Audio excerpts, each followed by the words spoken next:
Hi everyone, Inat Kessler here with a new video tutorial, and today we're going to create an art journal page with a really cool ombre effect with watercolors. So today we are going to work on ombre effect and shading. First, I'm taking just a piece of white cardstock and I'm going to spray it with water because we're going to do a technique called wet on wet. This means that you need to work on a wet paper with your wet water brush. So I'm just applying different colors of the watercolor, just coloring the paper with different colors. And if you feel that the watercolor is not running smoothly on the paper, that means that your paper might be too dry, and then you need to spritz it again with your spritzer. If you don't have a spritzer, you can also use just a wet brush and wet your paper with that. So I'm adding yellow and purple and red and all kinds of colors with no particular order. Just make sure it's colorful and you have different colors on your paper. Just randomly add them one next to the other. Maybe blend them slightly together using green and blue and some teal. We're going to work with some stencils after we finish. And when you use a paper like this, make sure that you use a thick watercolor paper or a thick cardstock that can carry all this water. Once that's completely dry, use a heat tool or just leave it to dry, but you need it to be completely dry. But you can use whatever stencil that you want and just trace the stencil onto your paper and cut out the shapes. I'm doing 3 identical shapes, and we're just going to leave that aside for a minute. Next, I'm going to take a permanent black pen and draw a few flowers or shapes on my art journal page. You can doodle or just draw whatever type of shapes that you want. I'm doing these quirky, whimsical flowers.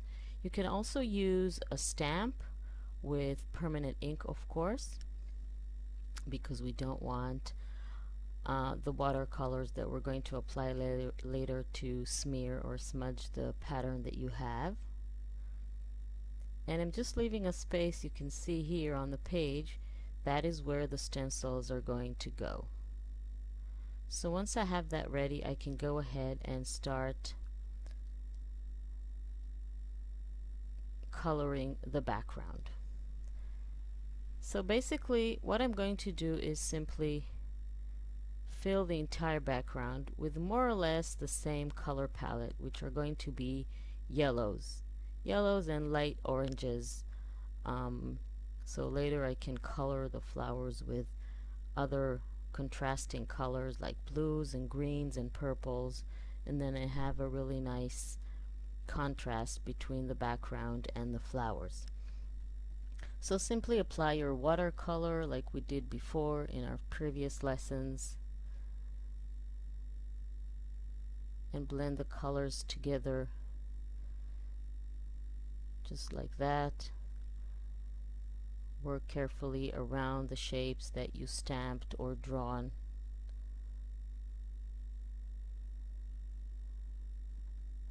Simply just move across the entire page and fill it with some watercolors. And you can see that if I have too much color, I simply load my brush with the color that I already have on the paper and simply take it to another area that is not covered yet. I'm using the brush as the tool to carry the paint around the page.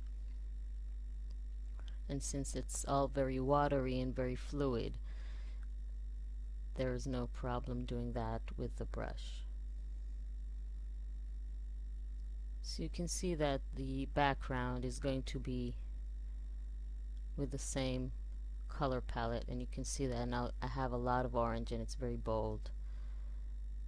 So since the water brush has a lot of water on it, I can pull the paint and take it further down to the areas where there isn't enough color. So just keep on working with your water brush and your watercolors and cover the background. The next step would be to start creating shading around the flowers, and the way to do that is either use some of the watercolor that you already have, as you can see me do. Once you load your brush with the colors that you already have on your page, you create a darker shade of the same color, and then this creates a shade in the area that you want. So the shading would go around the bottom parts of the flowers and the stems. So this is the first layer of the shading, and if the color on your page is not enough, then simply go back to your watercolor palette and load your brush with a little bit more paint. Now the idea of shading is basically to layer the paint on top of itself. So if you feel that the color is blending instead of layering, you need to dry your area a little bit and then go in with some more paint. And you can see that I'm using the brush just to add that orange around the stems, creating the shades that I want.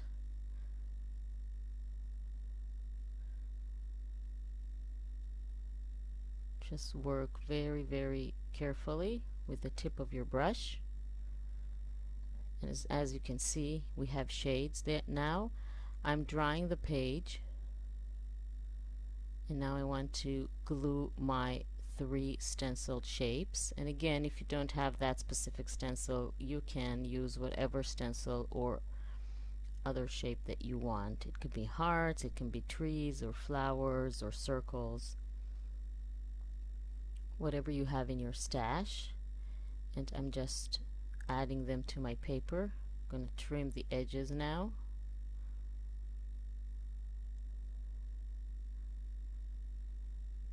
Now I want to just go over the edges of each of my stencil shape with my black pen, just to give them more definition and contrast against that yellow background that we have. So I'm just going around the edges of each of my shapes.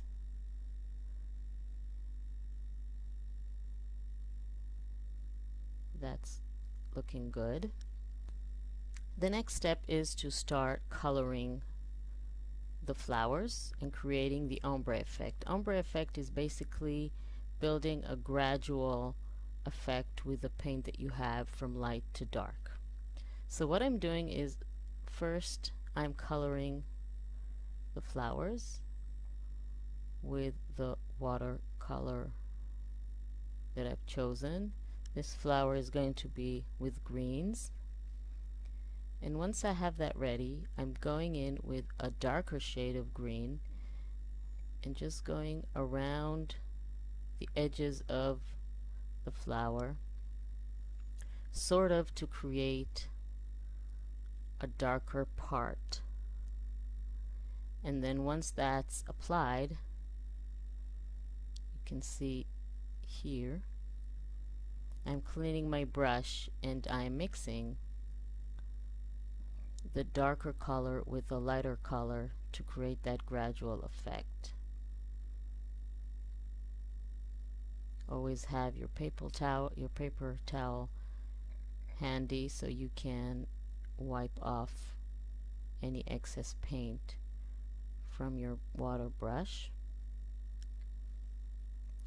And if you want an even darker ombre effect, then you can always use black to create it. The next flower is going to be purple, and we're going to do the exact same thing with the ombre effect. So I'm coloring the next flower with purple, different shades of purple. And then I'm going to create my ombre effect with a much darker purple shade. You can see that I'm applying the watercolor just on the edge of each petal.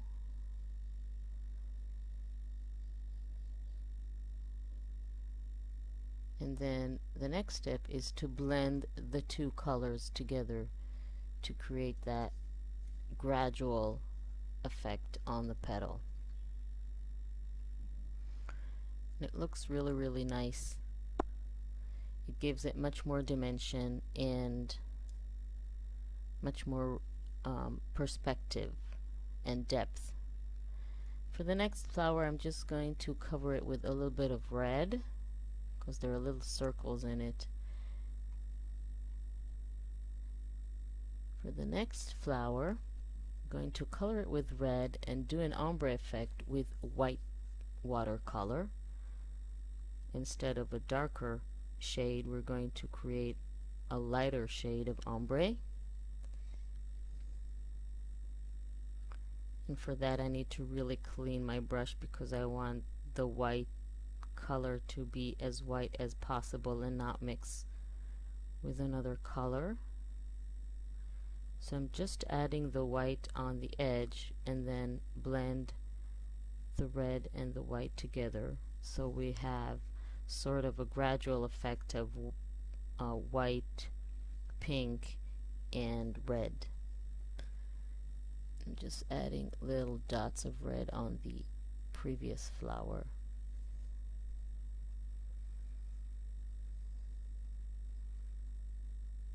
Doing that with a darker shade of red against the background.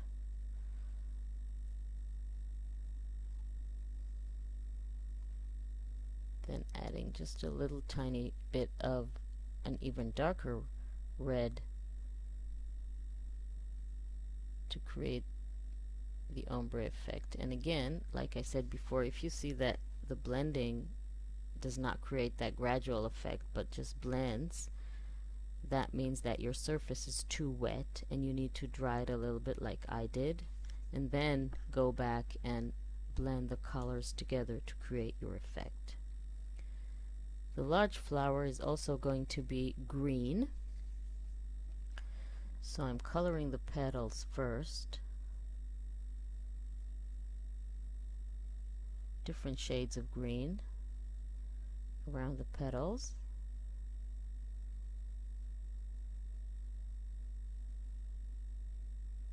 And remember that if you don't have a large watercolor palette, you can always mix your greens or any other color that you want to use and change the shades with black and white. Now I'm going to do the ombre effect with a darker green and black. And when I'm doing the ombre effect, I'm only applying the darker color on one side of each petal. So then I'll have the gradual effect going from one side of the petal to the other side. So I'm applying the black paint, and now I'm just mixing the two colors, the black and the green, to create the gradual effect.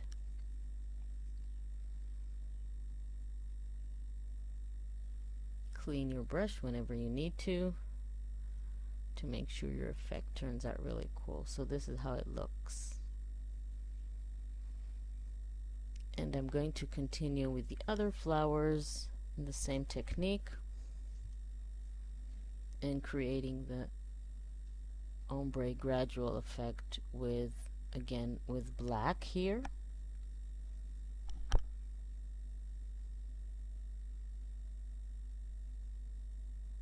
Another shade of red first as the base. And then I'm going to apply a little bit of black to create the gradual effect. Just on one side, and then blend together.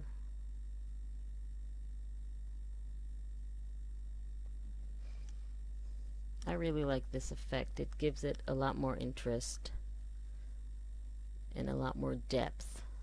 Makes it interesting. So the last flower I'm just going to color with some blues.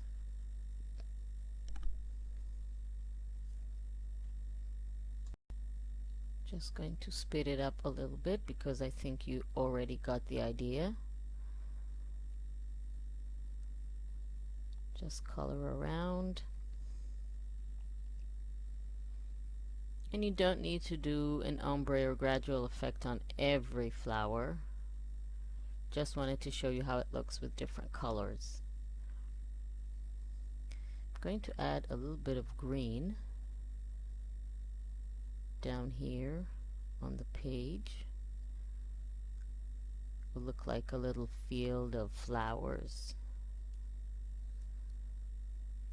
I'm just adding the green, no particular technique or something, just blending it on the page.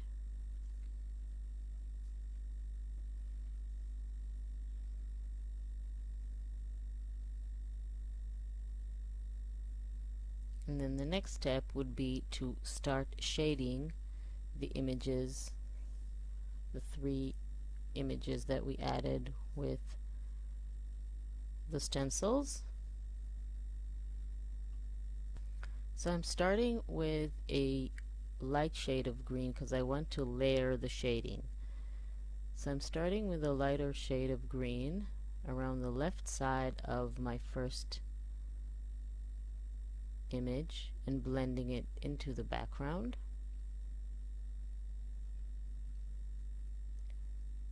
And then the next step would be to go in with a darker shade of green on top of the lighter shade that we previously added. And in order to layer the shading, again, you need to dry your surface, otherwise instead of building layers of color, they will all blend together and then you won't see any shading. So I'm going around the head now with a darker shade of green, and you can see how immediately the image pops out of the page. The shades gives it so much more dimension and helps it be much more visible. See up close. The final step is to go in with black and then shade that as well, blend it into the background, and then you can immediately see how it looks. Again, dry it if you feel like the colors blend too much, and instead of one on top of the other, they simply blend together. Because you want to build a layer. The watercolors are semi-transparent, so you want to build a layer of green and black, and then you want the green to show and also the black. But if the surface is too wet, then it all will look like dark green, like green and black blended together into dark green, and that's not what you want. You want both colors to show. So make sure to dry your surface if you need to before applying the darker color, namely the black. So apply the green color, dry your surface if you need to, if it's too wet, and then add the black. So I'm shading the area of the legs now, and you can see how that looks. Isn't that cool? I really love it. Next, I'm just going to add a few details, little dots to my page with a darker color that it's going to show against the yellow background.